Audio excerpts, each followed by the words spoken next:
Hi everyone, स्वागत है आपका फिर से हमारी एक और नई वीडियो में। तो 8:30 बज चुके हैं। तो गाइस सभी के सभी स्टूडेंट आ जाए अपनी क्लास में और ये वाली क्लास लेना बिल्कुल भी ना भूले। एचपीएससी क्लर्क अगर आपका भी एग्ज़ाम है तो हो जाइए तैयार। Mission 29 August and 5 September. Guys post code 887 and 839 most important question मैं आप सभी के लिए रोज़ 8:30 बजे लेके आता हूँ। तो इस क्लास को लेना आप बिल्कुल भी ना भूलना।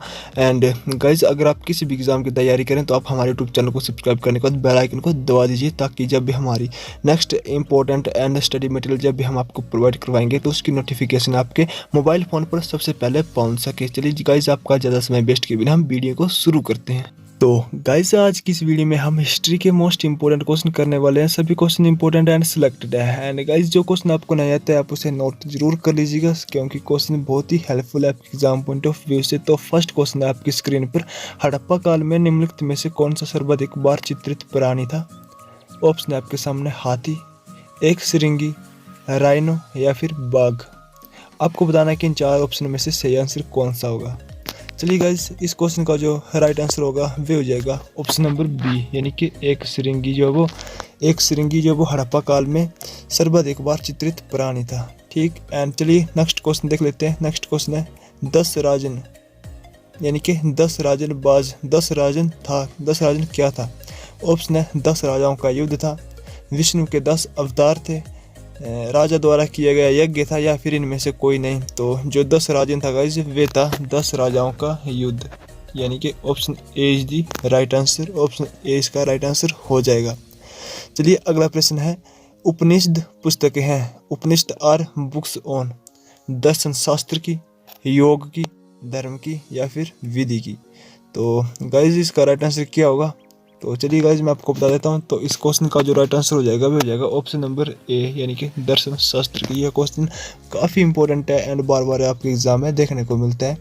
चलिए गाइस फर्स्ट नेक्स्ट क्वेश्चन है, तो पाटलिपुत्र की स्थापना किसने की थी? ऑप्शन है बिंबिसार, अशोक, उदयन या इनमें से कोई नहीं। तो गाइस जो पाटलिपुत्र की स्थापना की थी वे अजात शत्रु के उत्तराधिकारी उदयन ने की थी। तो C is the right answer. Next जो क्वेश्चन है गाइस वो है क्वेश्चन नंबर 13, जैन धर्म की पवित्र पुस्तकों को कहते हैं? तो अंग, पर्व, उपांग या फिर इनमें से कोई नहीं। तो इस क्वेश्चन का जो राइट आंसर होगा वो हो जाएगा ऑप्शन नंबर ए, यानी कि अंग। जैन धर्म की पवित्र पुस्तकों को अंग कहते हैं। गाइस आज हम थोड़े फास्ट चल रहे हैं क्योंकि आज हम थोड़े से ज़्यादा क्वेश्चन डिस्कस करेंगे।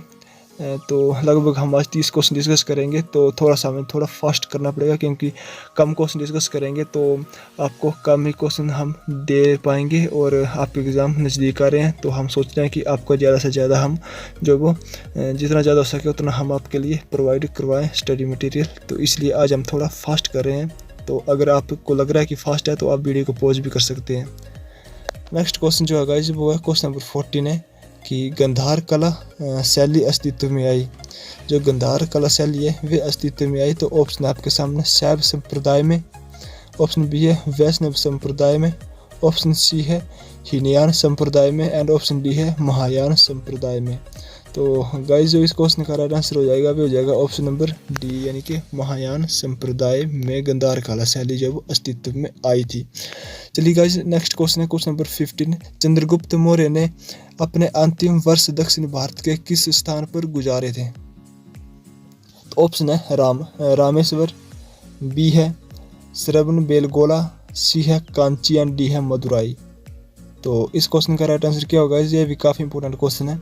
चंद्रगुप्त मौर्य ने अपने अंतिम वर्ष दक्षिण भारत के किस स्थान पर गुजारे थे? तो मैं आपको बता दूं तो ये गुजारे थे इन्होंने ऑप्शन नंबर बी, श्रवण बेलगोला में चंद्रगुप्त मौर्य ने अपने अंतिम वर्ष दक्षिण भारत के श्रवण बेलगोला में गुजारे थे। ठीक। चलिए गाइस जब हम नेक्स्ट क्वेश्चन को देख लेते हैं। नेक्स्ट क्वेश्चन है आपकी स्क्रीन पर, अशोक द्वारा प्रचारित धम्म था। The Dhamma propagated by Ashoka was. Option है आपके सामने राज्य की एक धार्मिक नीति, ऑप्शन बी है बौद्ध धर्म के सिद्धांत, ऑप्शन सी है अजीविक और चारवाक के दर्शन शास्त्र का मिश्रण एंड ऑप्शन डी है इनमें से कोई नहीं। तो गाइस जो इस क्वेश्चन का राइट आंसर होगा वो हो जाएगा ऑप्शन नंबर बी, यानी कि बौद्ध धर्म के सिद्धांत। अशोक द्वारा प्रचारित जो धम्म है वे बौद्ध धर्म के सिद्धांत था। ठीक है। नेक्स्ट क्वेश्चन है क्वेश्चन नंबर 17 है, सातवाहनों की राजधानी कहाँ पर थी?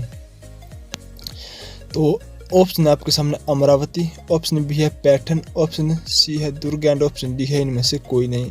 तो गाइस जो इस क्वेश्चन का राइट आंसर होगा वो हो जाएगा ऑप्शन नंबर बी, जो पैठन है यहाँ पे, ये हो जाएगा इसका राइट आंसर। सातवाहनों की राजधानी पैठन में थी। नेक्स्ट क्वेश्चन है, शून्य की खोज किसने की थी? ऑप्शन है आर्यभट्ट, विराहिमिहिर, भास्कर वन एंड एक अज्ञात भारतीय। Zero was invented by. तो गाइस ये हो जाएगा इसका राइट आंसर आर्यभट्ट, जो शून्य की खोज है वे आर्यभट्ट ने की थी। चलिए गाइस नेक्स्ट क्वेश्चन देख लेते हैं। तो नेक्स्ट क्वेश्चन है आपकी स्क्रीन पर। क्वेश्चन है कि भारत में स्वर्ण सिक्कों को जारी करने वाला प्रथम राजा कौन थे? तो ऑप्शन आपके सामने कुषाण, इंडो ग्रीक, ग्रीक या फिर मौर्य। तो इस क्वेश्चन का जो राइट आंसर होगा इसमें हो जाएगा ऑप्शन नंबर ए, यानी कि कुषाण। कुषाण जो है वो उन्होंने भारत में स्वर्ण सिक्कों को जारी करने वाले प्रथम राजा थे हमारे। ऑप्शन नंबर ए जो है वो कुषाण। चलिए अगला प्रश्न है, चाणक्य किसके दरबार में सुप्रसिद्ध औषध शास्त्री थे? तो ऑप्शन है हर्ष, बी है अशोक, सी है कनिष्क एंड डी है इनमें से कोई नहीं। तो जो गाइस जो चाणक्य थे वे कनिष्क के दरबार में एक सुप्रसिद्ध औषध शास्त्री थे। ठीक है। अगला प्रश्न है, गुप्त काल द्वारा प्रयुक्त राजसी चिन्ह था? गरुड़, विराह, सांड या फिर इनमें से कोई नहीं। तो गाइस जो गुप्त काल द्वारा प्रयुक्त राजसी चिन्ह था वे था गरुड़। उसका आंसर हो जाएगा ऑप्शन नंबर ए, यानी कि गरुड़। नेक्स्ट क्वेश्चन है गाइस आपके सामने, हर्षचरित किसने लिखी? काफ़ी इंपॉर्टेंट क्वेश्चन है, बार बार आपके एग्जाम में आता है गाइस, तो क्लर्क के एग्जाम के लिए क्वेश्चन काफ़ी इंपॉर्टेंट है आपके एग्जाम पॉइंट ऑफ व्यू से। हर्षचरित किसने लिखी? तो ऑप्शन है विष्णुगुप्त, ऑप्शन बी है वानभट्ट, ऑप्शन सी है कालिदास एंड ऑप्शन डी है इनमें से कोई नहीं। तो बुक से रिलेटेड आपको एक क्वेश्चन जरूर देखने को मिलेगा, दोनों पोस्ट कोड में बुक से रिलेटेड आपको जरूर क्वेश्चन देखने को मिलेगा गाइस, आप ये बात नोट कर लीजिए, जरूर देखने को मिलेगा। तो ऑप्शन इसमें बी जो वो राइट आंसर होगा, वानभट्ट। गाइस कोई भी क्वेश्चन आपको देखने को मिल सकता है, ये नहीं कि ये वाला मिलेगा, बट बुक से रिलेटेड जरूर मिलेगा। नेक्स्ट जो क्वेश्चन है वे क्वेश्चन नंबर 23, कौन से देश में अंगकोर वाट मंदिर परिसर है? तो ऑप्शन ए है कंपुचिया, बी है श्रीलंका, सी है म्यांमार एंड डी है इनमें से कोई नहीं। तो इस क्वेश्चन का जो राइट आंसर हो जाएगा इसमें हो जाएगा ऑप्शन नंबर ए, यानी कि कंपुचिया। ठीक है। तो कंपुचिया है, कंपुचिया एक देश है जिसमें कि अंगकोर वाट मंदिर परिसर है।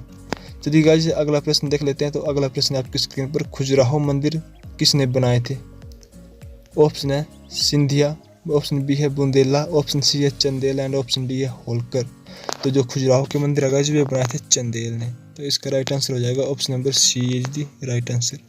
चलिए अगला जो प्रश्न है, किसके दर्शन शास्त्र को अध्ययन कहते हैं, यानी कि whose psychology is called the अध्ययन? तो ऑप्शन आपके सामने Ramanujacharya, Shankaracharya, Nagarjuna and option number D है इनमें से कोई नहीं। तो इस क्वेश्चन का जो राइट आंसर हो जाएगा इसमें हो जाएगा ऑप्शन नंबर बी, यानी कि शंकराचार्य। नेक्स्ट क्वेश्चन है गाइस क्वेश्चन नंबर 26 है, लोधी वंश की स्थापना किसने की थी? काफ़ी इंपॉर्टेंट क्वेश्चन है। ऑप्शन है बहलोल लोधी, बी है इब्राहिम लोधी, सी है सिकंदर लोधी एंड डी है इनमें से कोई नहीं। तो गाइस जो लोधी वंश का संस्थापक था, काफ़ी स्टूडेंट इस क्वेश्चन का जो आंसर पहले से जानते भी होंगे, बट अगर आपको नहीं आता तो जरूर इसको नोट कर लीजिए, मोस्ट इंपॉर्टेंट क्वेश्चन है। तो इसका राइट आंसर हो जाएगा ऑप्शन नंबर ए, बहलोल लोधी। लोधी वंश का जो संस्थापक था वे बहलोल लोधी था। अगला जो प्रश्न है, किस सुप्रसिद्ध नामक शासक ने कुतुब मीनार का काम पूर्ण करवाया था? गाइज मैं आपको बोलता हूँ ना, सभी क्वेश्चन मोस्ट इंपॉर्टेंट है। ये क्वेश्चन भी, किस सुप्रसिद्ध शासक ने कुतुब मीनार का काम पूर्ण करवाया? यहाँ से मैं आपको दो क्वेश्चन जो वो बताऊंगा, काफ़ी दोनों क्वेश्चन बहुत ही इंपॉर्टेंट है। तो ऑप्शन है इल्तुतमिश, ऑप्शन बी है अलाउद्दीन खिलजी, ऑप्शन सी है Qutbuddin Aibak and option D है इनमें से कोई नहीं। तो पहले तो हम देख लेते हैं कि ये जो क्वेश्चन है इसका जो राइट आंसर होगा वो हो जाएगा ऑप्शन नंबर ए, इल्तुतमिश ने। बट आपको एग्जाम में एक क्वेश्चन और देखने को मिलता है कि कुतुब मीनार किसने बनाई? तो ये बनाई थी कुतुबुद्दीन ऐबक ने। तो गाइस कुतुब मीनार, ये दो क्वेश्चन बनते हैं, तो दोनों क्वेश्चन इंपॉर्टेंट है। नेक्स्ट है क्वेश्चन नंबर 128, 2.5 दिन का झोंपड़ा क्या है? जो 2.5 दिन का झोंपड़ा है वे क्या है? टावर है, मंदिर है, मस्जिद है या फिर संत कुटीर है? तो गाइस ये है एक मस्जिद, 2.5 दिन का झोंपड़ा एक मस्जिद है। अगला प्रश्न है, इनमें से किस सिख गुरु ने गुरमुखी लिपि का आविष्कार किया था? तो ऑप्शन ए है गुरु अंगद, ऑप्शन बी है गुरु अमरदास, ऑप्शन सी है गुरु रामदास एंड ऑप्शन डी है गुरु अर्जुन देव। तो गाइस इस क्वेश्चन का राइट आंसर होगा भी हो जाएगा ऑप्शन नंबर ए, गुरु अंगद ने, जो वो गुरु अंगद सिख गुरु है जिन्होंने की गुरुमुखी लिपि का आविष्कार किया। नेक्स्ट क्वेश्चन भी काफ़ी इंपॉर्टेंट है। कबीर किसके शिष्य थे? ऑप्शन है रामानंद, ऑप्शन बी है रामानुज, ऑप्शन सी है नानक एंड ऑप्शन डी है इनमें से कोई नहीं। तो गाइस जो कबीर थे वे थे रामानंद के शिष्य। अगला जो प्रश्न है क्वेश्चन नंबर 131 है, भक्ति आंदोलन का प्रारंभ किसने किया था? तो ऑप्शन ए है तुलसीदास, ऑप्शन बी है सूरदास, ऑप्शन सी है सूफी संत एंड ऑप्शन डी है अलवर संत। तो गाइस जो इस क्वेश्चन का राइट आंसर होगा भी हो जाएगा ऑप्शन नंबर डी यानी कि अलवर संत। नेक्स्ट क्वेश्चन आपकी स्क्रीन पर क्वेश्चन है कि अकबर ने दीन ए इलाही की स्थापना किस वर्ष में की? फर्स्ट क्वेश्चन तो आपका यही बन गया क्वेश्चन में कि दीन ए इलाही जो धर्म है उसकी स्थापना किसने की? तो वो की थी अकबर ने, बट कब की? तो 1570, 1578, 1581 या फिर 1582। तो गाइस जो इस क्वेश्चन का राइट आंसर होगा भी हो जाएगा ऑप्शन नंबर डी, 1582 में अकबर ने दीन ए इलाही की स्थापना की थी। अगला जो प्रश्न है, इनमें से किस खदान से सुप्रसिद्ध कोहिनूर हीरा प्राप्त हुआ था? ऑप्शन है गोलकोंडा, ऑप्शन बी है ओडिशा, ऑप्शन सी है बीजापुर एंड डी है इनमें से कोई नहीं। तो गाइस जिस क्वेश्चन का राइट आंसर है ऑप्शन नंबर ए गोलकोंडा। जो गोलकोंडा है गाइस वहाँ पे जो कोहिनूर हीरा प्राप्त हुआ था। अगला प्रश्न है, किसके शासनकाल के दौरान जजिया फिर से लागू हुआ? ऑप्शन ए है अकबर, ऑप्शन बी है औरंगजेब, ऑप्शन सी है जहांगीर एंड ऑप्शन डी है हुमायूं। तो इसका आंसर हो जाएगा गाइस राइट आंसर है ऑप्शन नंबर बी औरंगजेब। तो औरंगजेब के शासन के दौरान जजिया फिर से लागू हुआ था। चलिए गाइस नेक्स्ट क्वेश्चन है 135 आपकी स्क्रीन पर है। शिवाजी को दंड देने के लिए बीजापुर के शासक ने किसे भेजा था? ऑप्शन ए है यानत खान, ऑप्शन बी है साइस्ता खान, ऑप्शन सी है Afzal Khan and option D है इनमें से कोई नहीं। तो चलिए गाइस इसका राइट आंसर मैं आपको बता देता हूँ। तो इसका राइट आंसर हो जाएगा option number C, Afzal Khan. Shivaji को दंड देने के लिए बीजापुर के शासक ने अफजल खान को भेजा था। नेक्स्ट क्वेश्चन है क्वेश्चन नंबर 136, किसने बीजापुर में सुप्रसिद्ध गोल गुंबद बनवाया था? तो ऑप्शन ए है यूसुफ आदिल शाह, ऑप्शन बी है मोहम्मद आदिल शाह, ऑप्शन सी है Ibrahim Adil Shah and option D है इनमें से कोई नहीं।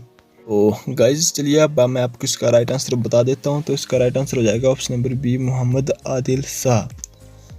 जो बीजापुर में सुप्रसिद्ध जो गोल गुंबद है वे मोहम्मद आदिल शाह ने बनाया था। ठीक है, और अगला प्रश्न है आपकी स्क्रीन पर 137, किसने आधिपत्य के अंतर्गत ब्रिटिश सैन्य के साथ युद्ध में टिप्पू सुल्तान की मृत्यु हुई थी?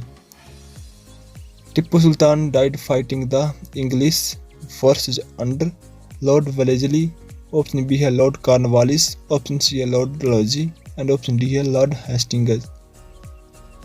तो इस क्वेश्चन का जो राइट आंसर होगा गाइस वे हो जाएगा ऑप्शन नंबर ए यानी कि लॉर्ड वेलेस्ली। तो लॉर्ड वेलेस्ली के आधिपत्य के अंतर्गत ब्रिटिश सैन्य के साथ युद्ध में टिप्पू सुल्तान जी की मृत्यु जब हो गई थी। एंड नेक्स्ट क्वेश्चन है 138, स्थायी बंदोबस्त किसका लक्षण था? ऑप्शन ए है रायतवाड़ी व्यवस्था, ऑप्शन बी है महलवाड़ी व्यवस्था, ऑप्शन सी है जमींदारी व्यवस्था एंड डी है इनमें से कोई नहीं।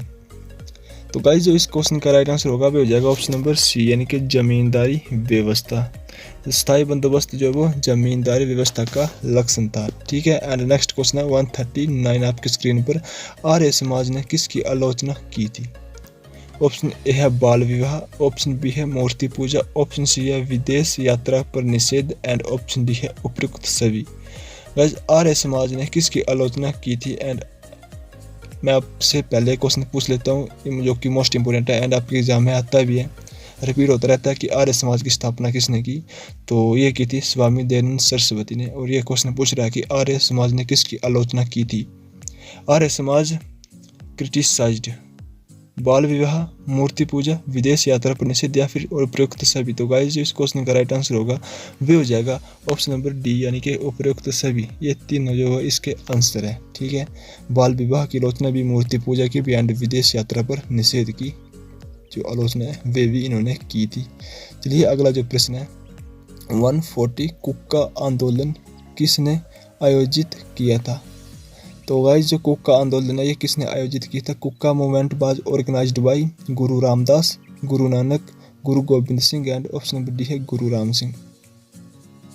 तो जो कुक्का आंदोलन है वे ऑप्शन नंबर डी गुरु राम सिंह जी ने आयोजित किया था। अगला जो क्वेश्चन है गाइस, क्वेश्चन नंबर 141 है, किसके तट पर मन्नार की खाड़ी स्थित है? तो ऑप्शन ए है तमिलनाडु, ऑप्शन बी है गुजरात, ऑप्शन सी है केरल एंड ऑप्शन डी है कर्नाटक। तो इसका राइट आंसर हो जाएगा गाइस ऑप्शन नंबर ए तमिलनाडु। तमिलनाडु के तट पर मन्नार की खाड़ी स्थित है। ठीक है, तो गाइज हमें लगता है कि यहाँ पे वीडियो हमें समाप्त कर देनी चाहिए, क्योंकि वीडियो काफ़ी लंबी हो चुकी है और इससे ज़्यादा लंबी मैं भी अपनी वीडियो को नहीं करना चाहता।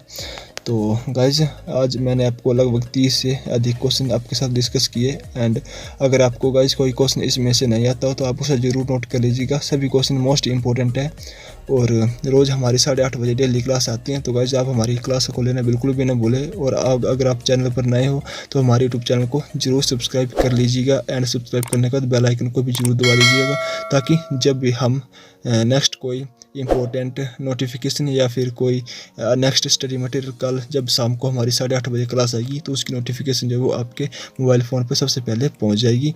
तो इसलिए आप चैनल को सब्सक्राइब करने के बाद बेल आइकन को जरूर दबा दीजिए। ठीक है, चलिए फिर मिलते हैं आपको नेक्स्ट इन्फॉर्मेटिव वीडियो के साथ। तब तक जय हिंद, जय भारत, वंदे मातरम।